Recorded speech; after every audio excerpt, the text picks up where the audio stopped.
You could have a situation where a woman's in a relationship and she's trying to do everything to make this man happy. And she'll say, I'm doing this because I love him. No, you're doing it because you're afraid to be alone. You're doing it because you're afraid to lose this opportunity to get married and have kids. You're doing it because you're afraid to look like you made a bad choice. Fear is driving you, not love. On socials recently, he's been going a bit crazy with Keke Palmer and her boyfriend and the way she's dressed and also how she's dancing. So for some context, Keke went to Usher's concert and they recorded her pretty much dancing on him. And I don't know, there's been a lot of mixed reviews and it kind of had me because I felt like the way her boyfriend handled the situation was wrong because he blasted her on socials. So what do you all think about that?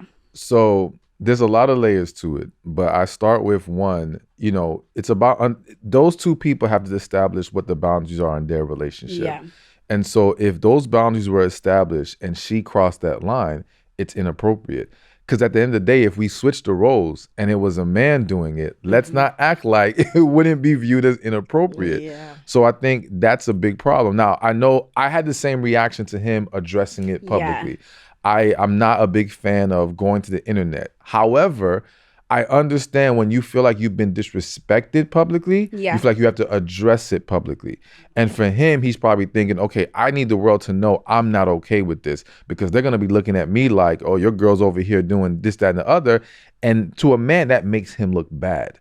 So though I'm not a fan, I would prefer the whole thing didn't go down the way it did, but it's just one of those unfortunate situations. But I think at this point, they need to have a conversation at home, no more airing anything else on the internet, and going forward, how they're going to agree to behave in this relationship.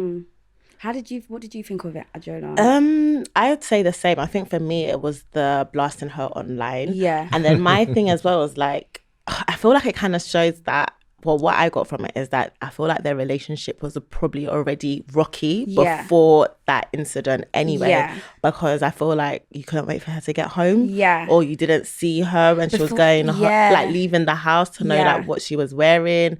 I feel like there's probably some issues they've got in their relationship that got exposed. Have you ever been in a situation, or you have, where you're in a relationship and your partner didn't like what you're wearing, or you didn't like what your partner's wearing? Like, have you guys had those kind of conversations? Because I feel like it is a thing. When you are in a relationship, you have to give your partner some level of respect. There's that idea of like, you're mine, with you are one, so I'm represented by you. So if you're outside behaving a certain way, looking a certain way, it kind of reflects on me. And I kind of have that mindset with my partner as well, especially when I'm in a relationship. Yeah, absolutely. I think you are a reflection of your partner when you're stepping outside and people are seeing you. You have to be mindful of how you are conducting yourself. Yeah. I do think that, again, different people have different lines. So some other men may view that outfit and say, I don't have an issue with it. Some may have said it would have been a problem even if just being sheer, even if she had full underwear on, it'd be a problem. Like, there's different people who have their different opinions, and that's why it's so important for those two individuals to discuss these things in advance. But I have to say, it's interesting how it's the natural inclination for a lot of women is to say to themselves, well, maybe he was doing something that, there was something wrong at home. Yeah. But we wouldn't give that same perspective if it was flipped around. Yeah. Because we never do anything wrong. Exactly. It would just be viewed as he's a dog, he's untrustworthy. It would be all on him, but yet there's this desire to still shift it back to him, even when it was her engaging in those acts. Do you feel like women struggle to take accountability? Yes. If I'm being honest, yes. And I think it's because, I explained this at one of my events before. Women are more emotionally driven, all right? Emotions impact women at a greater level. And so to look at yourself in the mirror and say, I did something wrong or I messed up here, they take it harder. So if you ever notice, like, a couple gets into an argument, they discuss it, and to the man, he's done. All right, we discussed it, we're good, it's over.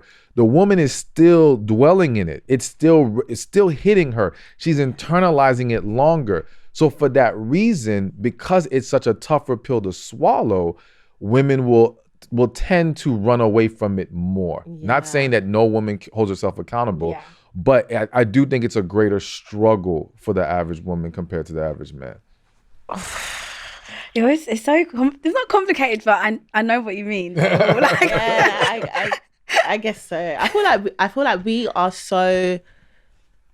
I feel like because we know we do everything out of love and from a good place, sometimes it's hard to see in relationships that we could be wrong. Whereas guys, I feel like it doesn't seem to come from good places. But everything is not out of love from a woman. Do you know? Wow. Why do you say that then? Because there's a lot of women who, okay, I'll give you an example. Okay. You could have a situation where a woman's in a relationship and she's trying to do everything to make this man happy. And she'll say, you know, I'm doing this because I love him. No, you're doing it because you're afraid to be alone. Oh. You're doing it because you're afraid to lose this opportunity to get married and have kids. You're doing it because you're afraid to look like you made a bad choice. Fear is driving you, not love. So there's this tendency to use love as the blanket guard, the shield to say, well, that's what I'm doing. This is what I'm doing it for. But that's not true. And I think this is why a lot of women will get themselves caught up in the wrong relationship, because they're convincing themselves, well, I love him. No, you don't love him. You're attached to the situation. You have an unhealthy attachment to the individual. And until you see it for what it is, you will have a hard time breaking free and understand that if it's not true love there, then it's guaranteed things are going to go wrong.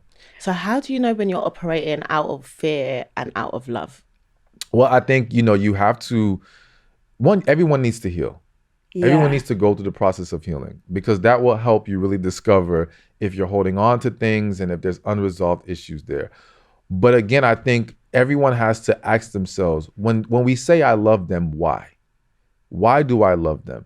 Because I had a client once, I said, why do you love this man? And everything she mentioned was what she does for him. And I said to her, I said, do you realize you mentioned nothing of what he does for you? So how do you expect me to believe this is real love? It wasn't love, it was attachment. And what happens is, when a woman, and this can happen to men, of course, but when a woman has poured so much into a man, even if he's the wrong man, she becomes more attached. She doesn't want to walk away from that investment without getting a return on it.